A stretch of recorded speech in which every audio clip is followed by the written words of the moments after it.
इसमें सदस्यों की संख्या, इसमें सदस्यों की संख्या कितनी कर दी गई? कितनी?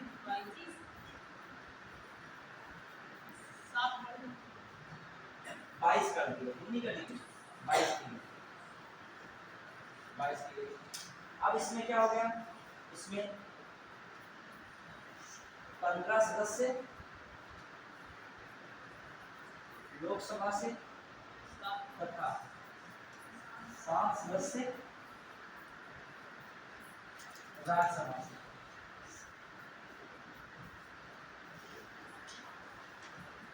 15 सदस्य किससे हैं? लोकसभा से, और 7 सदस्य किससे हैं? राज्यसभा से। क्लियर?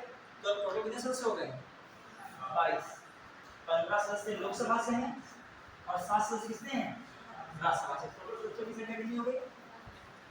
कुल सदस्य कितने हो गए? 22। कब से? 1955 से। फिर आइए जो देखा जाए इसके, इस समिति के अध्यक्ष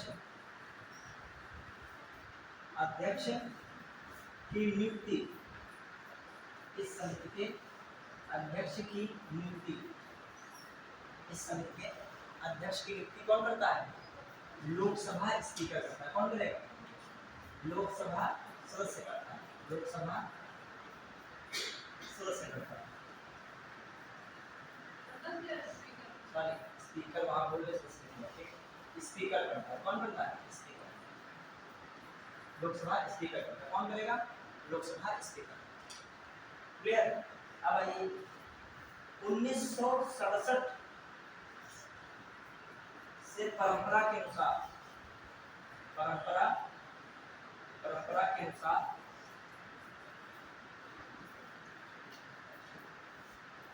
इस समिति का अध्यक्ष, इस समिति का, अरे फिर आराम से बोलो, इसका सुनिएगा। इस समिति का अध्यक्ष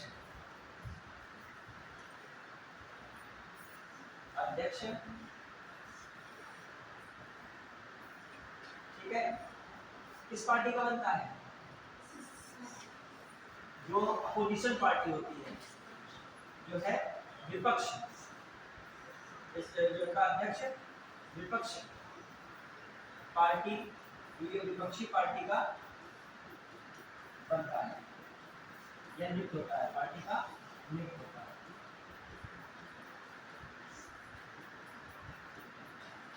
ठीक है, समझ पा रहे आपको? प्रीलिम्स के साथ मेंस में भी लिखने पा सकता है। लोक लेखा समिति के बारे में समझाइए, तो आप क्या समझाओ? कुछ पता ही नहीं होगा। ठीक है, अब आइए, समझ पा कि नहीं?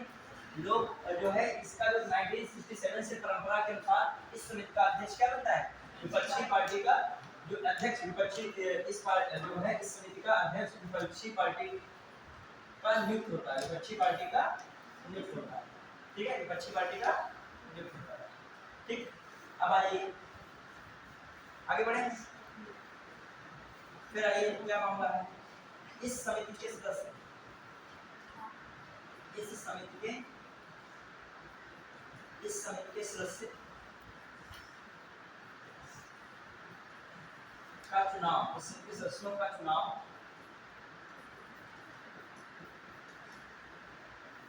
अनुपातिक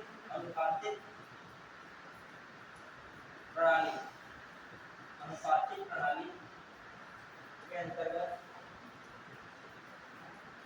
एकल संक्रमणी पद्धति से होता है। एकल संक्रमणी पद्धति से होता है। एकल संक्रमणी पद्धति से।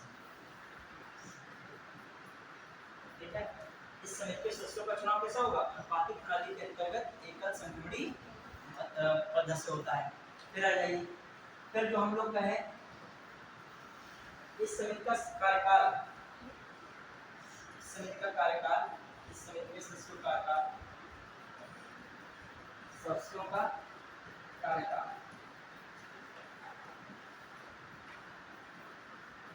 कितना होता है? 1 वर्ष। 1 वर्ष होता है। इसमें मंत्री सदस्य नहीं हो सकते। इसमें मंत्री सदस्य नहीं हो सकते, इसमें मंफी सदस्य नहीं हो सकते, इसमें मंफी सदस्य नहीं हो सकते। ध्यान रखिएगा इसमें कोई मंफी सदस्य नहीं। मैं स्टेटमेंट बना के पूछूंगा बाद में, अभी एक एक बात मैं बता रहा हूँ, एक एक बात जो मेन इंपॉर्टेंट सब मैं बता रहा हूँ। फिर इस समिति द्वारा जो रिपोर्ट है वो किसको सौंपी जाती है? क्वेश्चन का मैं प्रीलिम्स देख रहा था, किसको सौंपी जाएगी? स्पीकर को। किसको सौंपी जाती है? हाँ, याद रखेगा जो है इस समिति की रिपोर्ट, इस समिति की report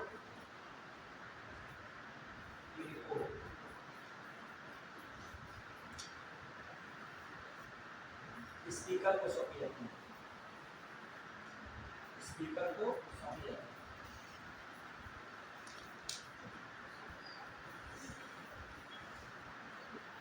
This report is submitted to speaker, मतलब जो रिपोर्ट सबमिटेड कहाँ होगी? स्पीकर को। क्लियर? बढ़िया है। चलिए अब आइए इसमें जो है जो भी इंपॉर्टेंट पॉइंट्स हैं फिर से इसको एक बार देखिएगा, मैं ऊपर से बता रहा हूँ। इसमें सबसे पहले लोक लेखा समिति, public account committee, public account committee, ये जो है इस समिति के अंतर्गत है स्थायी समिति, और स्थायी समिति भी किसके अंतर्गत है? वित्त समिति। इसके अंतर्गत है फाइनेंस कमेटी, ये भी याद रखिएगा।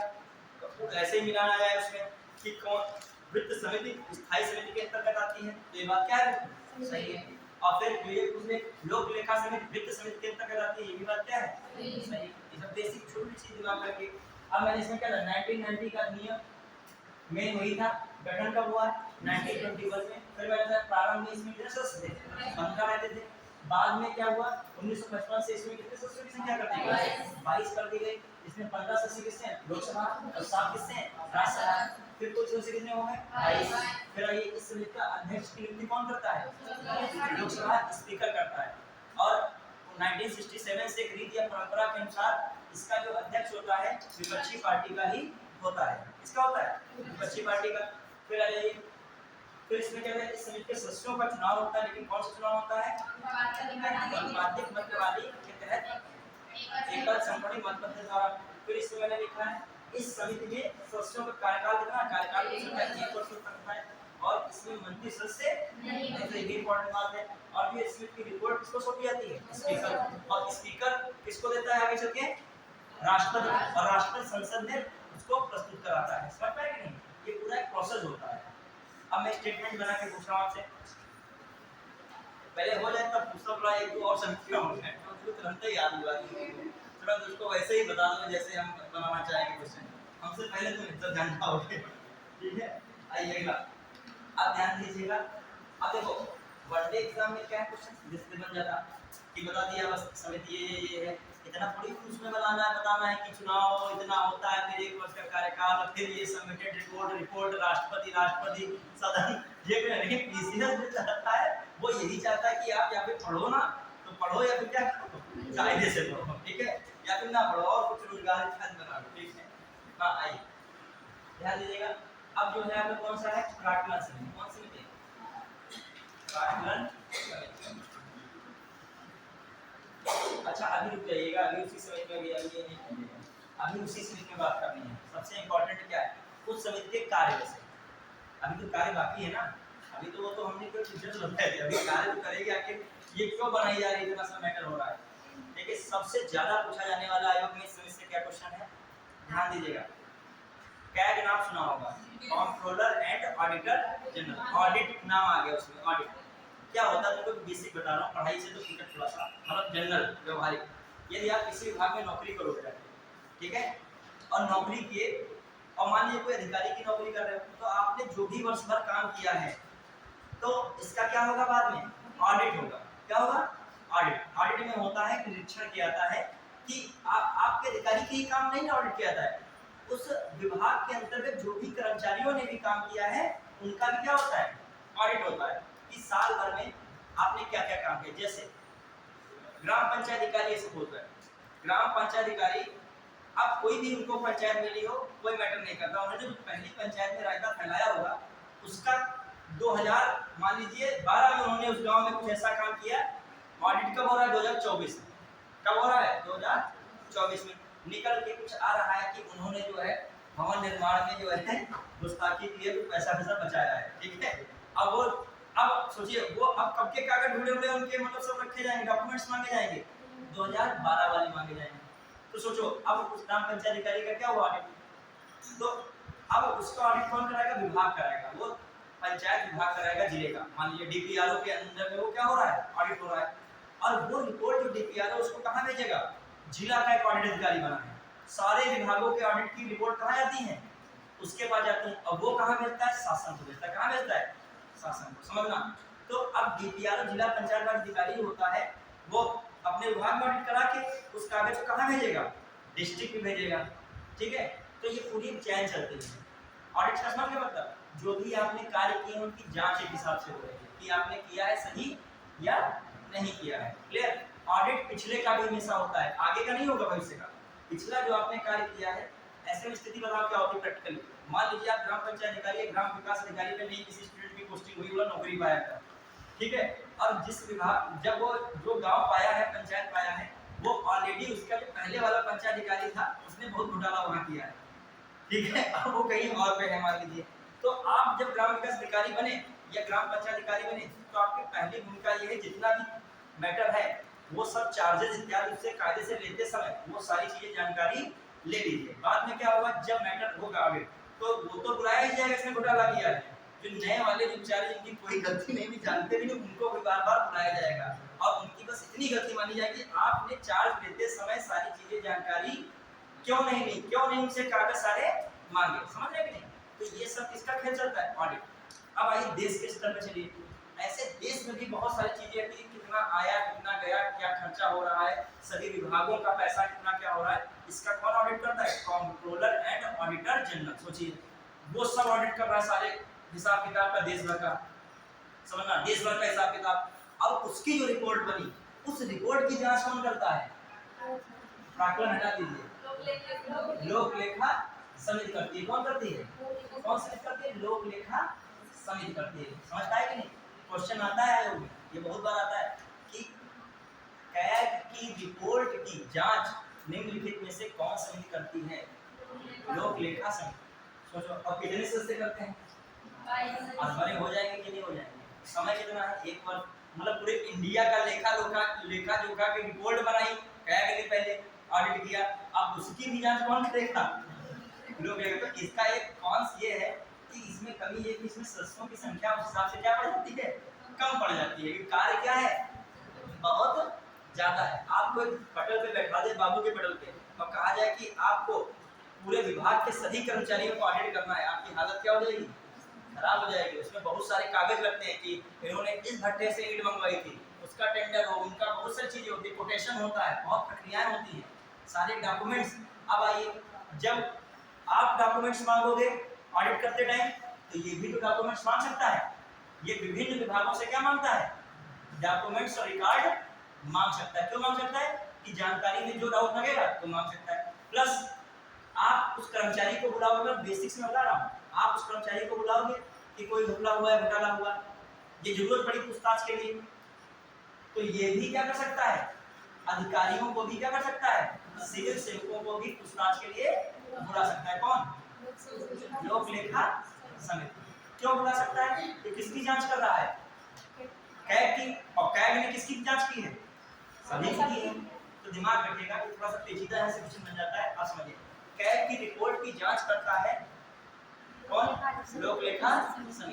सर एक बार चेन बना दीजिए क्या, अभी इसको अभी बता देंगे पूरा, भी वो भी डिजाइन भी कर देंगे इसमें। देखिए ध्यान दीजिए, कोई दिक्कत नहीं है, पूछ सकते हो कुछ भी, कैसे पूछ सकते हो। हाँ देखिए, कैग की रिपोर्ट की जांच कौन कर रहा है, लोक लेखा समिति, समझना ध्यान से। इसीलिए कैग जो है लोक लेखा समिति का पथदर्शक या मित्र भी कहा जाता है। क्या कहा जाता है, मतलब एक हिसाब से देखा जाए कोई जांचें नहीं करता है, एक हिसाब से कैग एक टेक्निकल संस्था है। लोक लेखा समिति में कहाँ के सदस्य हैं, 15 लोकसभा के हैं, और क्या 7 किसके हैं, तो इनको तो इतना ज्ञान है नहीं उस क्षेत्र का, पूरा महारथी हो पूरा ऑडिट में, तो कौन इनकी मदद करने आ जाता है, कैग में सब ऑफिसर है, मतलब सीजीएल के थ्रू गए, वो सचिव के सचिव बन के पहुंचे हैं उसमें, तो उनको तो पूरा क्या है उस क्षेत्र का नॉलेज। तो एक चीज याद रखिएगा, प्रैक्टिकली मैं बता रहा हूँ, लोक लेखा समिति इसलिए पावरफुल हो जाती है क्योंकि इसको किसका सहयोग मिल जाता है, कैग का, किसका मिलता है, कैग। क्लियर। तो अब इन चीजों को लिख लीजिए थोड़ा सा। अब पहली बात कार्य क्या होता है, अब आप अपने आप बताइए, लोक लेखा समिति के कार्य रटिए नहीं, थोड़ा समझिए क्या कार्य होगा इसके। पहला कार्य क्या है, कैग की रिपोर्ट की जांच करना, ठीक है। और फिर उसको किसको सौंप देना, राष्ट्रपति को। राष्ट्रपति को सौंपना, इनडायरेक्टली देखा जाए लोकसभा स्पीकर को सौंपना, और वो कहाँ खुद पहुंच जाएगी, राष्ट्रपति के पास। क्लियर। फिर दूसरी बात, राष्ट्रपति के पास भी पहुंच सकती है लोक लेखा समिति से, मगर जांच करने के बाद ही पहुंचेगी। किसकी जांच करने के बाद, लोक लेखा समिति। फिर आइए दूसरी बात क्या है, ये विभिन्न मंत्रालयों से जानकारी या रिकॉर्ड्स मांग सकता है। कौन मांग सकता है, लोक लेखा समिति। फिर सिविल सेवकों से पूछताछ भी कर सकता है जरूरत पड़ने पर। कौन, लोक लेखा समिति। फिर एक बात और, ये किसका पथदर्शक या मित्र इसका कौन है, कैग इसका पथदर्शक या मित्र है, किसका, लोक लेखा समिति का।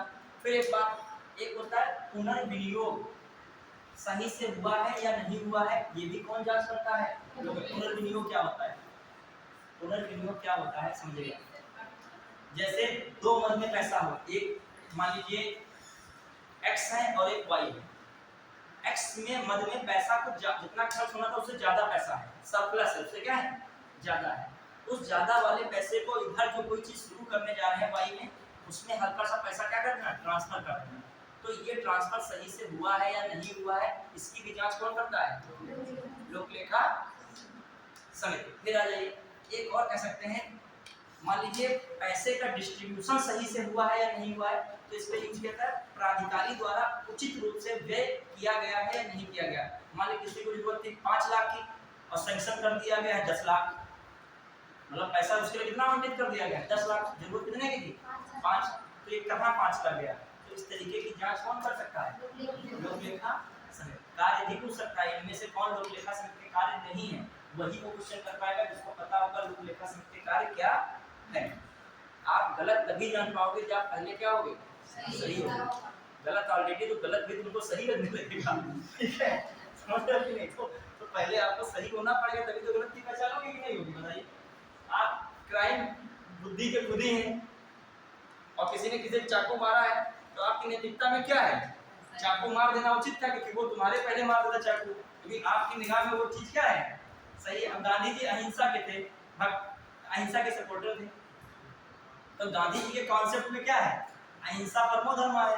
लेकिन अब सिकंदर के कॉन्सेप्ट में क्या है, हिंसा परमो धर्म है, क्योंकि उसने जाना कि तलवार से ही हर चीज को क्या किया जाता है, जीता जाता है। तो सबके कॉन्सेप्ट अलग अलग है। आइए लिखिएगा इसमें, ध्यान दीजिए। अब लिखिएगा इसकी समिति का, किसकी समिति का, लोक लेखा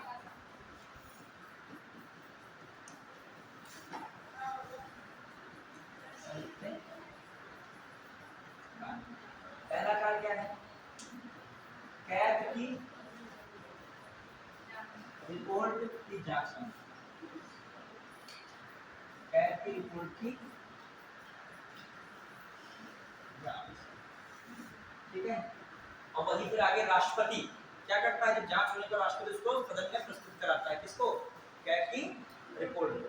लेकिन किसकी जांच के बाद, लोक लेखा समिति की जांच करता है। देखो क्या हुआ क्या नहीं हुआ वो तो सब हो ही चुका है, बस केवल ये जानना चाहती है ये जो है समिति कि कैसे क्या गड़बड़ हुआ है। जो कुछ होना था वो तो कैग की रिपोर्ट में हो ही चुका है, तो जो कुछ बताना था कैग की रिपोर्ट ने बता ही दिया उसने। आइए अगला क्या है, इसको हिंदी में नियंत्रक एवं महालेखा परीक्षक, ठीक है, ध्यान रखिएगा।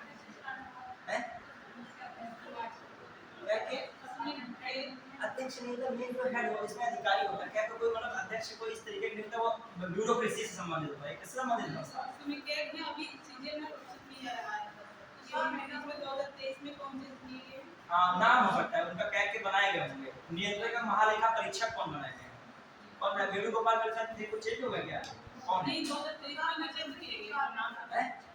ये देख लिया करंट अफेयर में कैग इसमें कौन है, कैग का हेड कौन चल रहा है, ठीक है। फिर आ जाइए अगला कौन यहां पे आ जाएगा, बीच में पढ़ रहा था क्या सिन्हा को बनाए गए थे, बता दीजिए, ध्यान नहीं आया मुझे भी। अब आइए ध्यान दीजिएगा, अगला मैं क्या बता रहा हूं, इसमें कैग की रिपोर्ट की जांच होगी। दूसरी बात क्या कह रहा हूं बताइए, अभी मैंने बताया था मंत्रालयों से, विभिन्न मंत्रालयों से क्या कर सकता है, मंत्रालयों से रिकॉर्ड मांग सकता है, रिकॉर्ड इत्यादि रिकॉर्ड मांग सकता है।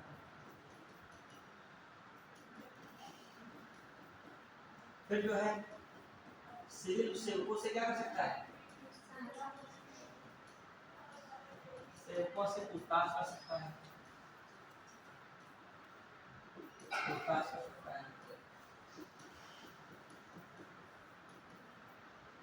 ठीक, फिर आ जाइए जो और चीजें देखी जाए, कुछ इसके जो है शर्तें भी हैं, कुछ शर्तें भी हैं, ऐसा नहीं कि जो मन होगा करेगा।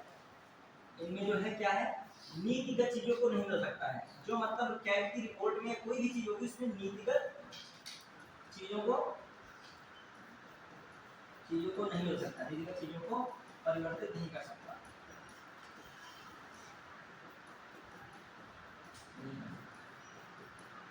नहीं कर सकते। ये समिति क्या है, कोई भी चीज आएगी उसमें नीति बनी है, वो उसमें कोई बदलाव नहीं कर सकता। कोई भी जांच कर रहा है तो नीतियां सरकार ने क्या बनाई, क्या उसमें नीतियां बनी, उसमें कोई बदलाव नहीं करना। ये बताना है गलत हुआ है या क्या उसमें मतलब घोटाला हुआ है कि नहीं हुआ है, या पैसा खर्च हुआ है, कैसे खर्च हुआ, बस ये बताना है, उसमें चीजें बदलाव नहीं करनी है। फिर आ जाइए जैसे इसकी सलाह क्या है, राय जो है क्या है, बाध्यकारी नहीं है। राय क्या है, बाध्यकारी नहीं, बाध्यकारी नहीं है। कुछ चीजें याद रखेगा, राय बाध्यकारी नहीं है, नीतिगत चीजों में कोई बदलाव नहीं कर सकता है। और एक हिसाब से जो देखा जाए पोस्टमार्टम के रूप में होता है, पोस्टमार्टम मतलब सब कुछ होने के बाद केवल क्यों जांच कर सकता है, केवल सारी चीजें हो चुकी हैं, उसमें जो भी चीजें होनी थी बाद में उसकी केवल अंतिम रूप से जांच उसमें कर सकता है। मतलब सिर्फ कह सकते हो पोस्टमार्टम कर, ये नहीं बीच में जांच मतलब बीच में कुछ घोटाला रुकवा दे, रुको वहां पे वहीं रुक दिया जाए। मतलब फाइनली अपना जो है बताएगा जब सब कुछ हो चुका है, मतलब उसमें जो रिपोर्ट में चीजें होनी थी, जो गतिविधियां की गई सब हो चुका है, उसके बाद एक हिसाब से किसके रूप में कार्य कर रहा है, पोस्टमार्टम करता है। फाइनली जो है देखता है उसमें क्या हुआ क्या नहीं, सबसे अंतिम रूप से यही देखता है। क्लियर, जैसे फाइनल टच देता है, इसके बाद सीधे सीधे राष्ट्रपति द्वारा वो चीज कहाँ प्रस्तुत की जाएगी, सदन में प्रस्तुत होगी। क्लियर, तो आप ये किसके बारे में बात हो रही थी, एक लाइन और लिखिएगा, सीएजी। सीएजी कैग मतलब कैग इसकी क्या है, कैग लोक लेखा समिति की पथ प्रदर्शक एवं मित्र है। कैग मतलब सीएजी कैग लोक लेखा समिति की पथ प्रदर्शक एवं मित्र है, पथ प्रदर्शक एवं मित्र है, पथ प्रदर्शक एवं मित्र है। क्वेश्चन है लोक लेखा समिति कैग किस समिति का पथ प्रदर्शक एवं मित्र है, किसका लगाओगे, लोक लेखा समिति, इंग्लिश में से पीएससी बोलते हैं, कैग लोक लेखा समिति क्या बोलते हैं हम, पीएससी पब्लिक अकाउंट कमेटी। अब आइए अगली समिति लिखिएगा, कौन सी है, कौन सी है अगली वाली की प्राक्कलन समिति, तो लिखिएगा प्राक्कलन समिति। बेसिक जानकारी जरूर रखो किस समिति में क्या है। हाँ पता रहा, वहाँ पे कैग की रिपोर्ट की जांच करती है, वहाँ पे तुमने लगा दिया कौन से, प्राक्कलन समिति, तो मैं सार्वजनिक उपक्रम लगा दिया, याचिका समिति कुछ लोगों ने लगा दिया, तो होना क्या चाहिए था, लोक लेखा समिति। अच्छा, प्राक्कलन समिति लोक लेखा समिति की जुड़वा बहन भी कही जाती है, क्या कही जाती है, जुड़वा बहन। तो जुड़वा बहन कौन है, प्राक्कलन और लोक लेखा, लिख लो चाहे एक लाइन इसमें, प्राक्कलन समिति लोक लेखा समिति की जुड़वा बहन, प्राक्कलन समिति लोक लेखा समिति की जुड़वा बहन, प्राक्कलन समिति लोक लेखा समिति की जुड़वा बहन, प्राक्कलन समिति लोक लेखा समिति की जुड़वा बहन। अब आइए प्राक्कलन समिति में क्या है, एस्टिमेटेड कमेटी है, मतलब इंग्लिश में क्या बोलते हैं, एस्टिमेटेड कमेटी, एस्टिमेट बनाना। अब देखो एक काम इसमें होता है वित्त व्ययता समिति, क्या कहता है, वित्त व्ययता समिति, वित्त व्ययता समिति। क्वेश्चन है वित्त व्ययता समिति के नाम से कौन सी जानी जाती है, प्राक्कलन समिति। खासकर जैसे बजट है, किसी मंत्रालय के लिए कितना बजट अनुमानित किया गया है, तो ये प्रयास करती है कि उस बजट में कैसे कमी की जा सकती है, किस प्रकार प्रशासन में कमी हो सकती है, किस प्रकार उसकी प्रक्रिया में जो पैसा ज्यादा खर्च हो रहा है उसमें क्या किया सकती है, कमी किया सकती है, तभी इसको क्या कहा था, वित्त व्ययता समिति। मतलब कहाँ पर खर्च ज्यादा हो रहा है बल्कि कम में काम चल सकता है, उसके लिए कौन सा काम करेंगे? प्रार्थना समिति। अभी कार्य तो बाद में देखेंगे, पहले कार्य से क्या क्या हम लोग उससे पहले देखें। प्रार्थना समिति ध्यान रखिएगा, ये किस समिति की सिफारिश पर आई थी बताइए? इंपॉर्टेंट स्टार्टिंग 1950 में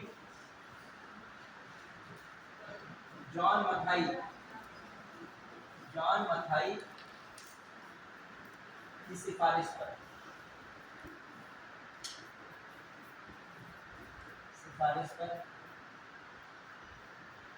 इस समिति का गठन किया गया। इस समिति का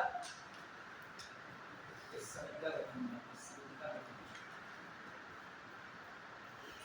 ठीक है। 1950 में जॉन मथाई की सिफारिश पर इस समिति का क्या हुआ? गठन हुआ। क्लियर?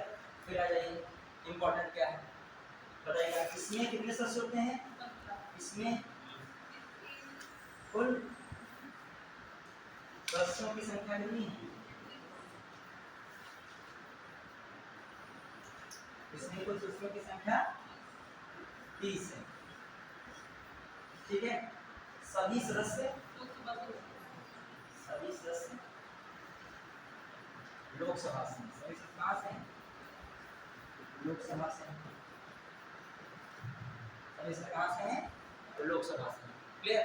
फिर आ जाइए तो और देखा जाए, इसमें तो सदस्य इतने हो गए, सभी सदस्य लोकसभा से। इसके अध्यक्ष की नियुक्ति,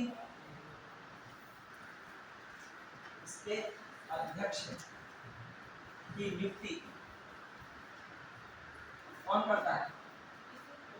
कौन करेगा? लोकसभा स्पीकर करते हैं,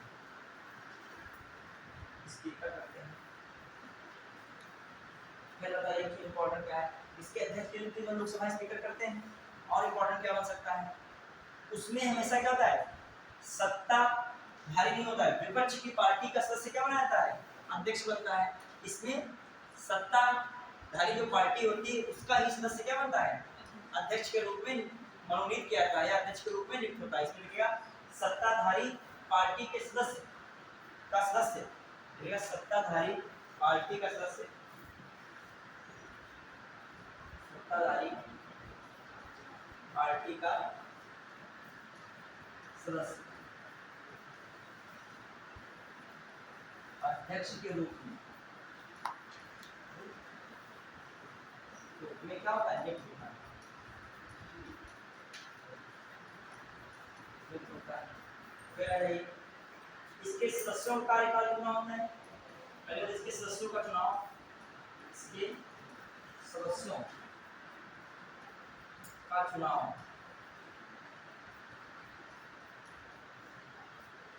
अनुपातिक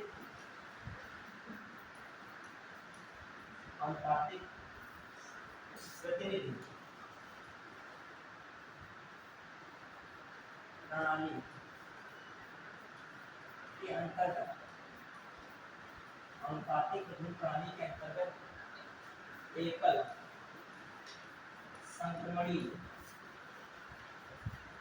संक्रमणी मत पद्धति द्वारा होता है, ठीक है। इसके सदस्यों का चुनाव क्या होता है? अनुपातिक प्रतिनिधि प्रणाली के अंतर्गत एकल संक्रमणी मत पद्धति द्वारा होता है। किसके सदस्यों का चुनाव? किसके सदस्यों का चुनाव? प्रार्थना समिति सदस्यों का चुनाव। अब आ जाइए, फिर क्या है?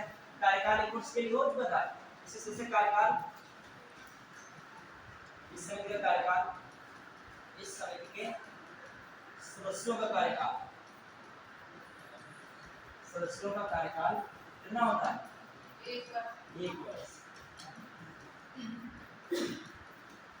इसमें कोई मंत्री सदस्य नहीं बन सकता है, इसमें मंत्री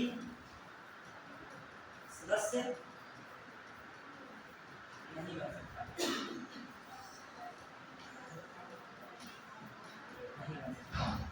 इसमें कोई मंत्री सदस्य नहीं बन सकता। किसमें मंत्री सदस्य नहीं बन सकता है? वही बात है, इसमें हाँ उसमें। और ये भी अपनी रिपोर्ट किससे होता है? ये रिपोर्ट किससे होगा? स्पीकर सबमिटेड टू स्पीकर, ठीक ठीक है, submitted to submitted to speaker, ठीक है, सबमिटेड टू स्पीकर, या स्पीकर को सौंपता है, किसको सौंपता है, स्पीकर को सौंपता है,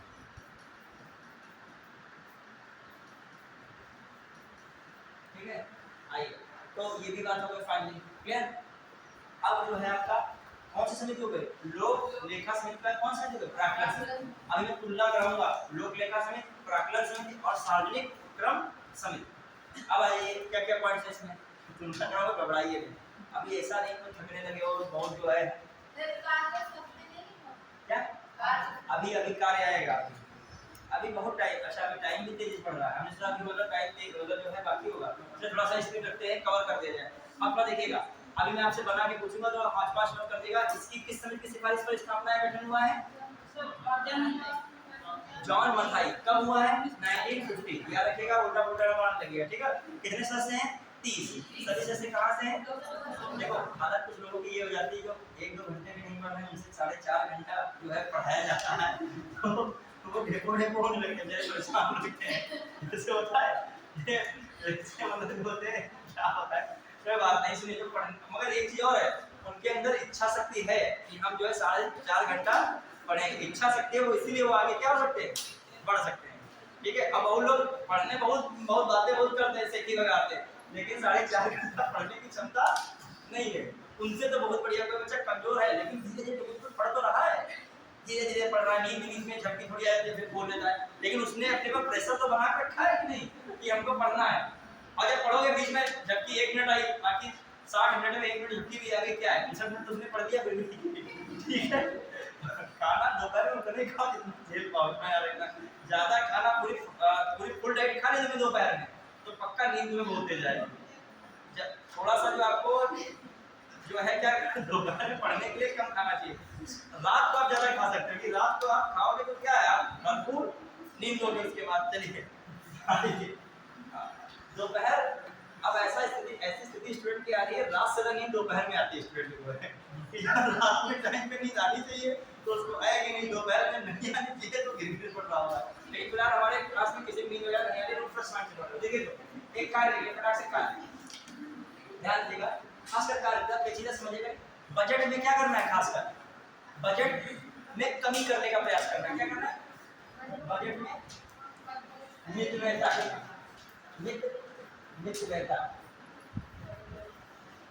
मितव्ययता क्लियर। आइए बस थोड़ी देर बचा है, क्लास होने वाला है। फिर जैसे किसमें कैसे कर सकते हो, प्रशासन में से मान लीजिए कुछ कमी कर सकते हो, प्रशासन में, प्रक्रिया में इत्यादि में क्या हो सकती है, इत्यादि में कमी हो सकती है। अच्छा वहां पर हमने जो बताया था उसमें पुनर्विनियोग का सही है वो जो है उसको भी लिख लेना चाहिए, लिख लेना कार्य में, चलिए घबराइए इतने पहले रखिए। बजट में विद्यार्थी करना, जैसे अब तो बजट आ ही चुका है, देखिए ये समिति अब ये थोड़ी बजट के बीच में कर रही है, देखिए बजट में तीसरा प्रोसेस क्या होता है सुनिएगा, बजट में सबसे पहले बजट प्रस्तुत होता है और बजट के बाद उसके बाद क्या होती है, उसमें बहस होती है, क्या होती है, बहस होती है, और तीसरा स्टेप होता है जो बजट अनुमान वगैरह होते हैं उसको कहाँ जाता है, समितियों में जाता है, कहाँ जाता है, तो तीसरे प्रोसेस में कहाँ भेजा जाएगा ये, वहां पर, लेकिन ये नहीं है, ध्यान रखिए समझना, जहां पर बजट का पूरा फाइनल आ चुका है किसी मंत्रालय के लिए, सब कुछ पैसा हो चुका है, अब उसमें ये बताया गया कैसे प्रकार से क्या कर सकते हो, कमी कर सकते हो, पर जहां ज्यादा विभाग खर्च कर रहा है पैसा वहां पर कहां पैसा क्या कह सकता है, बचाया जा सकता है, ये राय देगा, बाध्यकारी नहीं है, कुछ करना ही करना है, राय देगा। जैसे कहेगा प्रशासन में खर्चा क्या हो रहा है, ज्यादा हो रहा है, थोड़ा कम भी प्रशासन में खर्चा हो सकता है, कोई भी प्रक्रिया अपनाई जा रही है कि कोई भी प्रक्रिया अपनाई गई किसी भी तरह की, उस प्रक्रिया में क्या हो, पैसा क्या लग सकता है, कम भी लग सकता है, इसलिए कभी कहा जाता है क्या करती है, कभी वर्ड यूज किया गया, कैसा काम है इसका, मितव्ययता, इसीलिए इसे क्या समिति कही जाती है, मितव्ययता समिति कहा जाता है। फिर आगे सीमाएं वही है, नीतियां नहीं बदल सकते हो, फिर सीमा दूसरी क्या मैंने बताई थी, नीतिगत परिवर्तन नहीं कर सकते हो, बाध्यकारी कोई सलाह नहीं होगी, सलाह केवल आप दे सकते हो, बाध्यकारी नहीं है, किसके लिए सीमाएं हैं ये, में। अब किसी से मिटाइए जल्दी से करने के बाद गड़बड़ हो जाएगा तो छूटे जाएगी पूरा, ठीक है। तीसरी समिति कौन है, सार्वजनिक उपक्रम समिति, देखिए सबसे इंपॉर्टेंट कौन है, सार्वजनिक उपक्रम समिति, सार्वजनिक उपक्रम समिति,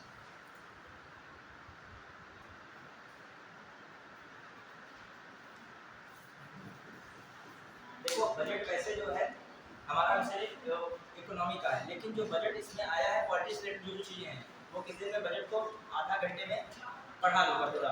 वीडियो क्या है, बजट का प्रोसेस। अभी एक एग्जाम हुआ था निजी सचिव का, अपर निजी सचिव का, ये था या कोई एग्जाम में प्रीवियस देना था, उसमें पॉइंट दिए थे 1 2 3 4 5 6। उसमें क्या था, बजट को जो पारित होता है बजट की पूरी प्रक्रिया को समझाइए, क्रमबद्ध कीजिए। तो इसमें से बजट के लिए क्रमबद्धता क्या है पूरा मतलब आपको सेट करना था 1 2 3 4 के हिसाब से। किसी स्टूडेंट ने भी मैं भेजा था, तुमने तो नहीं भेजा था, एक बार किसी स्टूडेंट ने व्हाट्सएप पे मैं भेजा था कि सर इसका क्वेश्चन का आंसर क्या होगा। मतलब वो बजट की कुछ दम नहीं थे क्वेश्चन में, उसमें क्या था, बजट की प्रक्रिया को क्या करना था, क्रम से करना था। प्रस्तुत होता है, बहस होती है, समिति में जाता है, वोटिंग होती है, ये सब पूरा प्रोसेस होता है। वो मैं बताऊंगा किस दिन। भाई यहाँ पे कौन सार्वजनिक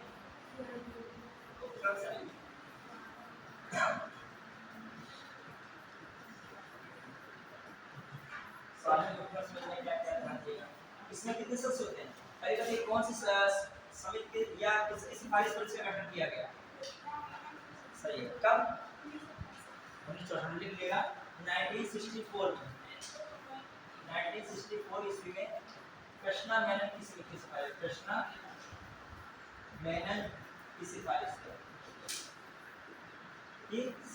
पर कृष्णा मेनन की समिति की सिफारिश पर इस समिति का गठन किया गया या गठन हुआ। इसकी समिति किस वर्ग का, कृष्णा मेनन समिति। फिर इसमें वही बात है, इसमें सदस्यों की संख्या कितनी है, कितनी है,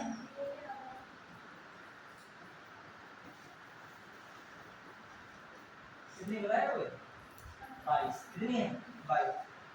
7 किससे हैं, 7 राज्यसभा से हैं, या पहले 15 लोकसभा से हैं, 15 किससे हैं, लोकसभा से, तथा जो है 7 किससे हैं, राज्यसभा, 7 किससे हैं, राज्यसभा। ठीक है, फिर आइए जो इसमें देखा है, फिर जो हम लोग देखते हैं इसके अध्यक्ष की नियुक्ति कौन करता है, वही बात है, कौन करेगा नियुक्ति, स्पीकर करता है। कौन करेगा, स्पीकर करता है। फिर बातें क्या है, उसके सदस्यों का, मतलब इसके सदस्यों का चुनाव, इसके सदस्यों का चुनाव कौन सदस्य होगा, चुनाव अनुपातिक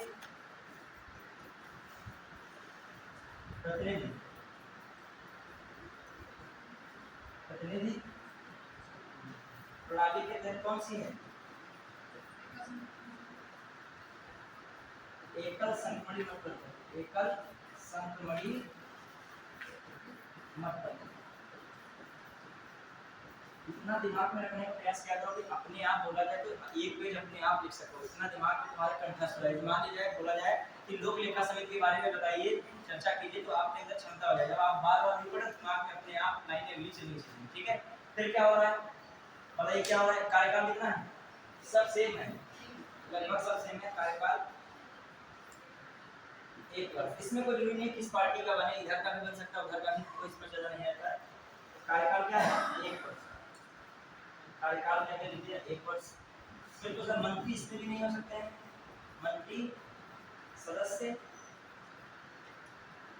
नहीं होते। ठीक है, मंत्री सदस्य नहीं होते, मंत्री सदस्य नहीं होते। फिर अभी क्या हो सकता है, ये भी रिपोर्ट किसको सौंपेगी, ये भी रिपोर्ट जो है किसको सौंपा जाएगा, स्पीकर। ठीक, अब जो है इसमें क्या होता है, ये समिति क्या करेगी, जो सार्वजनिक उपक्रम समिति होता है, समझे हो गया।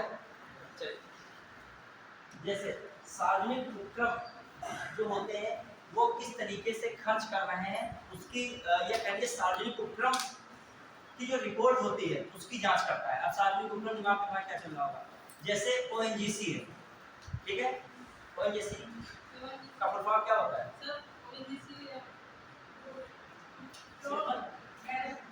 Oil and natural gas ONGC, oil and natural gas corporation ONGC। मतलब जैसे ONGC है, NTPC नाम सुना है, नेशनल थर्मल पावर कॉर्पोरेशन, ठीक है। तो जैसे ये PSU सेक्टर होते हैं, क्या पब्लिक सेक्टर्स होते हैं, PSU कहा जाता है, पब्लिक सेक्टर्स यूनिट्स, ये सब है पब्लिक सेक्टर इकाइयां हैं। इनमें गवर्नमेंट की भी हिस्सेदारी होती है और प्राइवेट सेक्टर की भी क्या होती है, हिस्सेदारी होती है।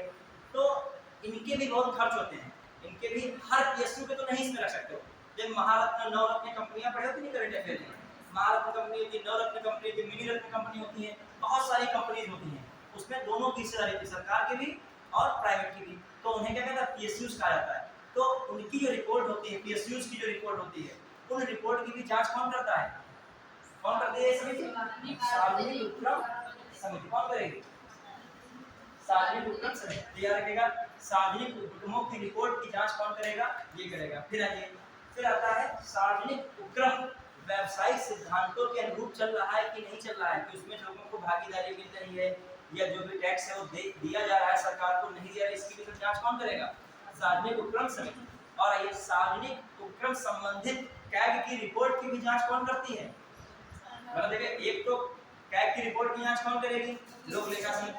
लेकिन यदि वर्ड आ जाए सार्वजनिक उपक्रम से संबंधित जो कैग की रिपोर्ट होगी उसकी जांच कौन करेगा, सार्वजनिक उपक्रम समिति। कसम नहीं खाई, कैग की रिपोर्ट की जांच केवल लोक लेखा समिति करेगी। यदि सार्वजनिक उपक्रम संबंधित कोई मामला है उसकी रिपोर्ट की जांच कौन करेगी, सार्वजनिक उपक्रम समिति। तो इसके कार्य लिख लीजिएगा, सब कुछ है, कंफ्यूज ना हो जाए वहां एग्जाम में कुछ कार्य क्या है। देखिए कार्य में क्या है, जैसे सार्वजनिक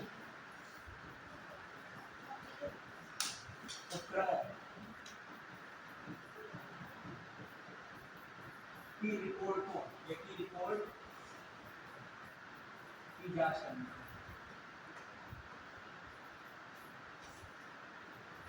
जांच करनी। सार्वजनिक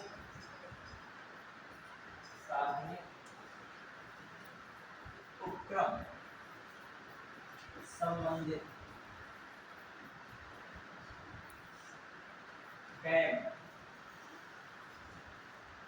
की रिपोर्ट की जांच करनी।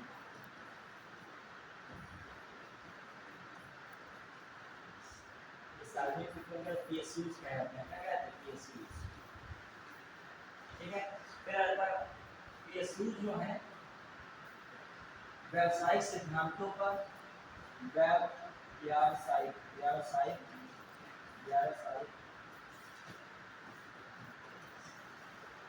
सिद्धांतों के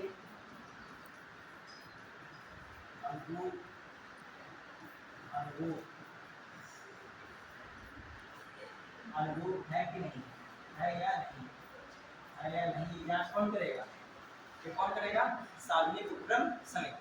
वही बातें, सीमाएं क्या है, बाध्यकारी नहीं है, इसकी सलाह क्या है, मतलब जो एक सलाह के रूप में बताएगा।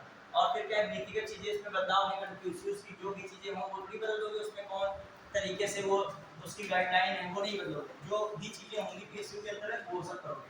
बहुत सारी कंपनी होती है, उनकी जो बहुत सारा आना जाना व्यय होता है, लेखा जोखा होता है, उसके लेखा जोखा की रिपोर्ट जो बनती है, उस रिपोर्ट की जांच कौन करेगा, सार्वजनिक उपक्रम समिति।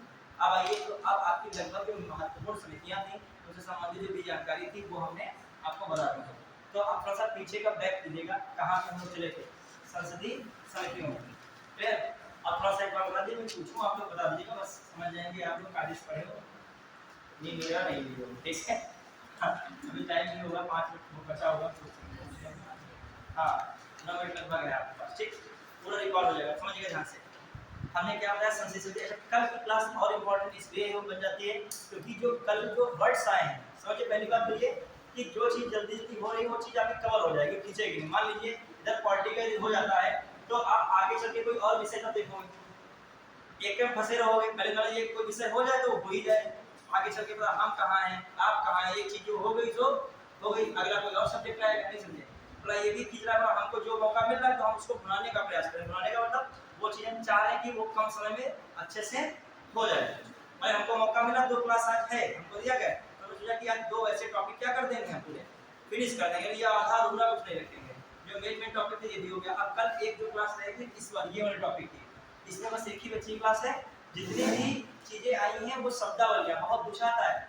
डेकोरम क्या है, तारांकित अतारांकित प्रश्न क्या है, पूरक प्रश्न क्या है, ठीक है, ध्यान आकर्षण प्रस्ताव क्या है, बहुत सारी चीजें ऐसी आती हैं संसद में जो यूज होती है संसद की प्रक्रियाओं में, वो सब क्या हो जाएगा इसमें एक ही क्लास में कवर हो जाएगा। तो आपका पूरी तरीके से संघ की कार्यपालिका और क्या कवर हो जाएगी, विधायिका। अब जब कभी आप आके पढ़ोगे राज्य की कार्यपालिका विधायिका तो बहुत आसानी से समझ में आ जाएगा। और कुछ चीजें से नहीं इसमें हो पाए, टॉपिक नहीं था इसमें शामिल किया गया था सिलेबस के अकॉर्डिंग अलग इन क्लासेस में, तो वो अलग से मैं बता दूंगा 5-6 मिनट में 10 मिनट में। जैसे महान्यायवादी है उसमें 5-6 लाइन में बता दूंगा, हर बार वही क्वेश्चन फंस भी जाता है, कोई फंसाऊ चीजें होती है महान्यायवादी में अक्सर पूछता है घुमा के, वो मैं बता दूंगा आपको। महान्यायवादी की तुलना कैग से कर देता है और लगता ये है सही, होता कुछ और है। जैसे मान लीजिए कह देगा महान्यायवादी की योग्यता उच्चतम न्यायालय के मुख्य न्यायाधीश के समान होती है। फिर अगला स्टेटमेंट लिखेगा महान्यायवादी को उच्चतम न्यायालय के न्यायाधीश की तरह हटाए जाने की प्रक्रिया है। केवल बहुत सारा सामान्य क्वेश्चन है, केवल एक सही है, केवल 2 सही है, एक और दोनों सही, ना तो 1 ना तो 2। क्या है बताइए, दूसरा गलत क्यों है? अभी उसी दिन में लिखा था, याद करो महान्यायवादी क्या लिखा था, केंद्र सरकार की सलाह से हटाया जाता है। और मैंने कहा जिसमें केंद्र सरकार की सलाह से हटाया था उसे क्या कह सकते हो, प्रसाद पर्यंत। तो योग्यता जरूर उसकी है सर्वोच्च न्यायालय के न्यायाधीश की तरह, लेकिन हटाया जाना किसकी तरह है, प्रसाद पर्यंत है, मतलब राष्ट्रपति की इच्छा पर निर्भर करेगा। जबकि कैग में ये सेम नहीं है, समझ रहे हो। जब अभी कैग को जोड़े उससे तो इसमें थोड़ा सा उल्टा हो जाएगा। चलिए अब आइए पहले घर में चले जाएंगे, इसी लिंक में रहते हैं। एक बार रिकॉल कीजिएगा हमने स्टार्ट कहाँ से किया था, संसदीय समितियां। नॉर्मली संसदीय समितियां किस मॉडल से आई, ब्रिटेन के मॉडल से। अब ब्रिटेन में कौन सा मॉडल अपनाया गया, वेस्टमिंस्टर मॉडल। मैं पूछ रहा हूँ बना के क्वेश्चन पूछ सकता हूँ इससे, वेस्टमिंस्टर मॉडल से अपनाई गई संसदीय समितियों का पहली बार जो है कब से देखा गया, 1921 के बाद से देखा गया, माने 1921 से मान लेते हैं, किससे 1921 से। फिर देखा है संसदीय समितियां बनाई क्यों जाती हैं, क्यों बनाई गई, संसद का इतना भारी भरकम काम है उसको करने के लिए किसकी जरूरत पड़ रही है, संसदीय समितियों की। फिर बताइए और क्यों बनाई जा रही है संसदीय समितियां, फिर बनाई क्यों अच्छा जा रही है और लाभ क्या है इससे। इसमें जो है सांसद सदस्यों की सहभागिता हो सके, अनुभवी लोगों की यहाँ जो गलत संसद तो नहीं बन पाए, वो लोग योग्य से बाहर पड़े हैं उनकी योग्यता का भी इसमें फायदा लिया सके, प्लस सभी दलों के सदस्यों को भी जोड़ सके, गोपनीयता बढ़ाई जा सके। ये समितियां छोटी होती है इसीलिए कार्य क्या करती हैं, फास्ट तरीके से कर सकती हैं, ये बातें हैं लाभ है इससे। फिर आइए संसद कितने प्रकार की थी, 2 प्रकार की, एक और उसमें सदस्य एक स्थायी और अस्थायी। फिर दूसरे स्थायी मतलब स्टैंडिंग और अस्थायी मतलब हटाव या अदर। फिर बताइए संसदीय समिति में जब हम लोग बात कर रहे हैं सदस्य ज्यादा होते हैं, कैसे होते हैं, मनोनीत होंगे या क्या होंगे, निर्वाचित होंगे। मंत्री इसमें ज्यादा समितियों के सदस्य नहीं होते। फिर आइए समिति में जब स्थायी पढ़ रहे थे तो स्थायी में कौन कौन सी खासकर समितियां थी, 6 समितियां थी स्थायी में। कौन कौन, एक तो हो गई सबसे पहले वित्त वाली, फाइनेंस आता है छाटना, फाइनेंस के अंदर कौन कौन आता है। फिर दूसरी विभागीय, फिर कौन सी, परीक्षण नियंत्रण समिति, फिर कौन, जांच समिति, फिर सदन सेवा समिति और दैनिक कार्य संबंधित समिति। क्लियर। फिर आ जाइए, ये हो गया। उधर साइड में कौन है, जांच समिति और खासकर सलाहकार समिति। अब देखो अस्थायी समिति कैसी होती है, मान लीजिए बोफोर्स घोटाला हुआ तो उसमें एक समिति बनाई गई जांच करने की, उसने जांच कर दी, अब उसको क्या कर दिया गया, समाप्त कर दिया गया। लेकिन ये समितियां समाप्त नहीं होती हैं। क्लियर। ये अपना 1 साल पूरा हुआ, फिर जरूरत पड़ेगी फिर बनाई जाएगी। अब आ जाइए अगली बात, अब हमने कौन सी 3 समितियां खासकर बताई थी, जल्दी बताइए। वित्तीय समिति, लोक लेखा, फिर प्राक्कलन और फिर सार्वजनिक, भूलना नहीं एग्जाम तक, ठीक है। इनमें सबसे बड़ी कौन सी समिति है, प्राक्कलन। प्राक्कलन की जुड़वा बहन कौन है, प्राक्कलन की जुड़वा बहन क्वीन सिस्टर कौन है, लोक लेखा समिति या लोक लेखा, दोनों एक दूसरे की जुड़वा बहन है, सीधे बात है, ठीक है। फिर आ जाइए कैग, किसका, किस समिति का पददर्शक या मित्र कहा जाता है, मितव्ययी समिति किसे कहा जाता है, मितव्ययी। जो बजट इत्यादि में जो कैसे भी उसके खर्चे को कम किया जाना, प्रशासन में प्रक्रिया में जो खर्चे को कम करना, ये समिति कौन बताएगी? प्राक्कलन समिति। फिर जो कहा जाए कि कैग की रिपोर्ट की जांच करना, उसको आगे बढ़ाना, ये कार्य किसका है? लोक लेखा समिति का। सार्वजनिक उपक्रम से संबंधित कैग की रिपोर्ट को आगे बढ़ाना सार्वजनिक उपक्रम समिति। फिर आ जाइए, लोक लेखा समिति में कितने सदस्य होते हैं? 22 सदस्य। फिर 22 सदस्य में विभाजन कैसे क्या है? 15। एक क्वेश्चन आया था कि अधिकांशतः स्थायी समितियों में, सेंटेंस समझिएगा, अधिकांशतः स्थायी समितियों में लोकसभा के सदस्यों की संख्या राज्यसभा के सदस्यों की संख्या से दुगनी होती है। सेंटेंस सही है गलत है? सही है, याद रखिए क्या है? सही है, ध्यान रखिएगा। अरे 15 और 7 में डिफरेंस क्या है? लगभग दुगना है। अब आधा काट के तो किया नहीं सकता है किसी को। ठीक है, मान लीजिए 15 हो गया, एक ज्यादा होगा, कोई बात नहीं। सेंटेंस आया क्या माना गया? सही माना गया। आयोग में आया था कि लोकसभा के सदस्यों की संख्या राज्यसभा के सदस्यों की संख्या से क्या होती है? दुगनी होती है। यहाँ देखिए, सार्वजनिक उपक्रम में कितने सदस्य हैं? 22। लोकसभा से कितने थे? 7, 15 और राज्यसभा से कितने? 7। क्लियर? जो भी ये सदस्य होते हैं उनका चुनाव कैसे होता है? प्रत्यक्ष होता है या अप्रत्यक्ष?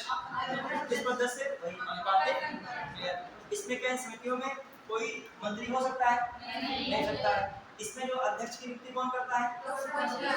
इस समिति में अध्यक्ष अक्सर विपक्ष पार्टी का सदस्य बनता है। लोक लेखा। और इसमें अक्सर सत्ताधारी पार्टी का सदस्य अध्यक्ष बनता है। कौन समिति है?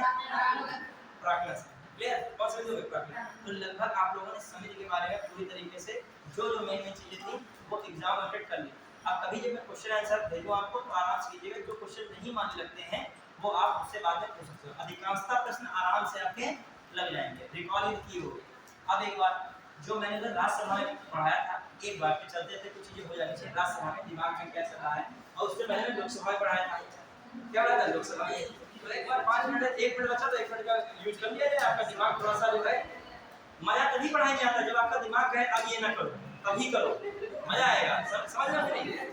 जब मन कर रहा हो कि अब ये रिकॉल ना किया जाए तब उसको रिकॉल करो, वही चीज याद कराएगी। जब तुम्हारा पढ़ने का मन खत्म हो जाए 4 घंटा, तब तुम पढ़ना और जोश से शुरू करो। क्योंकि वहां पे लोग क्या हो रहे हैं? बंद हो रहे हैं, वही से तुम क्या हो रहे हो? स्टार्ट। मैंने हमेशा बताया जो सब करते हैं वो नहीं होता है, जो कोई अदर नहीं कर पाता है वही आगे क्या होता है? बढ़ जाता है। सिस्टम है नो गेन नो पेन, या नो पेन नो गेन। पढ़ाई रियल में वही कंफर्ट जोन से नहीं स्टार्ट होती है। 1 घंटा हर कोई पढ़ता है स्टूडेंट, मान लीजिए, क्या वो सिलेक्शन ले सकता है? जब 1 घंटा कैसे पढ़ लोगे? कौन चमत्कार कर लोगे? आइंस्टीन से ऊपर का आईक्यू लेवल हो जाएगा। आपको पढ़ना पड़ेगा ना। अब आइए, जैसे लोकसभा और राज्यसभा को बताते हुए मैं चल रहा हूँ, यहाँ से प्रस्थान कर रहा हूँ। ठीक है? अब 1 मिनट में बताना लोकसभा की स्टार्टिंग जम्मू कश्मीर से स्टार्ट करें। जम्मू कश्मीर से लोकसभा से कितनी सीटें थी? पहले कितनी थी? 5। और राज्यसभा में एक कम कर लीजिए, देखो 60 का भी निकल के आएगी, देखना कैसे निकल गया। 4 हो जाती है। ठीक है? तो हिमाचल प्रदेश से लोकसभा सीटें कितनी थी? कितनी थी? 4। Very good. कितनी होती है? 3। कितनी होती है राज्यसभा में? 3। लेकिन सब में ये नहीं होता है। अब उत्तराखंड में कितनी है लोकसभा में? 5। लेकिन राज्यसभा में कितनी है? अभी 4 ना कहें कितनी है, लेकिन सेम सेम थी ना, 3। ठीक है, फिर आ जाइए उधर चलिए। उत्तर प्रदेश में लोकसभा कितनी थी? 80। लगभग आधी रहती है, लगभग हर जगह देखोगे। ये दफा तुला नहीं है, मैथ की काटो 40 निकले। तो यूपी में कितनी है? 31। फिर आ जाइए बिहार में कितनी सीटें थी? 40। लोकसभा कितनी? 40। इधर आके कट पे कितनी? आधी, लगभग आधी से कम रहती है। कितनी हो गई? 16। फिर आ जाइए झारखंड, वहां कितनी थी? 14। झारखंड में कितनी थी? 14 थी, 14 थी। इधर कितनी है लोकसभा में? या राज्यसभा में? 6। फिर आ जाइए, अब दिमाग घूमने लगा कुछ होगा दिमाग कि अब क्या करें। ये अब यही तो पढ़ाई है, दोनों एक साथ याद होंगे तभी तो एग्जाम में हो पाएगा। मतलब लोकसभा की राज्यसभा में लगाओगे, सभा की लोकसभा में ये क्या करें सर, ये क्या करें? 10 लाख में 4000 में आना है, तो ये क्या करें? वही करना पड़ेगा सब। जो 10 लाख में 9,96,000 नहीं कर पा रहे हैं, वो तुम्हें 4000 में करना है। आप खुद समझो, यदि वो 4 घंटा पढ़ के थक जाते हैं 9 लाख चाहिए, तो तुमको 4000 में है, तो 4 घंटा तुमको और एक्स्ट्रा देंगे, तो 4000 में आओगे। हमेशा ही सोचा करो जब सोने से पहले कि अगला व्यक्ति क्या कर रहा होगा, खींच रहा होगा ना पढ़ाई को, तो अपनी रफ्तार में उसको टास्क है तो है। चलिए अगला ये, फिर मैं पूछ रहा हूँ एमपी में कितनी सीटें हैं? लोकसभा 29। राज्यसभा कितनी है? 11। कर्नाटक में लोकसभा कितनी है? 28 राज्यसभा कितनी थी? 12 राज्यसभा कितनी थी? 12। केरल में लोकसभा कितनी थी? 20 राज्यसभा कितनी थी? 9। तमिलनाडु में लोकसभा कितनी थी? 39 राज्यसभा कितनी थी? राज्यसभा कितनी? 18। महाराष्ट्र में लोकसभा कितनी थी? 48 राज्यसभा कितनी हो गई? ये तुमने कल जो पढ़ा नहीं है, तुम्हारे पापों को फल मिल रहा है तुमको, अभी तुमने तो पढ़ा नहीं है ना। मैंने कहा था जो देख लीजिएगा, नहीं कसम खा के सर ने तो बताएंगे, उनका काम है बताना। अरे हमारा बताना के गलतियां माल रहेगा तब थोड़ी बताने आएंगे हम, ठीक है। तब तो आपकी बुद्धि तो जैसे जो होमवर्क कहा जा रहा है, हमारे पॉलिटी चल रहा है, कुछ लोग टेंशन में हिस्ट्री के, जब हिस्ट्री चलेगा तो टेंशन में पॉलिटी की, जब वो ज्योग्राफी चलेगा तब उनको टेंशन होगी कि साइंस कब चलेगा। अरे जो होता जा रहा है कम से कम उसको तो क्या करते जाए, टच करते हैं। अब एक तो बताइए फिर बंद कर रहे हैं। सिक्किम में कितनी लोकसभा सीटें? एक। राज्यसभा कितनी? एक। राज्यसभा तो सब में एक ही रहेगी, छोटे वाले, ठीक है। अरुणाचल प्रदेश में लोकसभा कितनी है? 2 है। लोकसभा कितनी है? और इसमें राज्यसभा कितनी है? लगभग क्लियर है कि नहीं? अब आपके पास ये होमवर्क है कि फैक्चुअल चीज आपको याद रखना पड़ेगा और कॉन्सेप्ट वाली चीज 2-3 बार आपको कॉपी में पढ़ना पड़ेगा और उस पे क्वेश्चंस नहीं लगाने हैं। तो आज के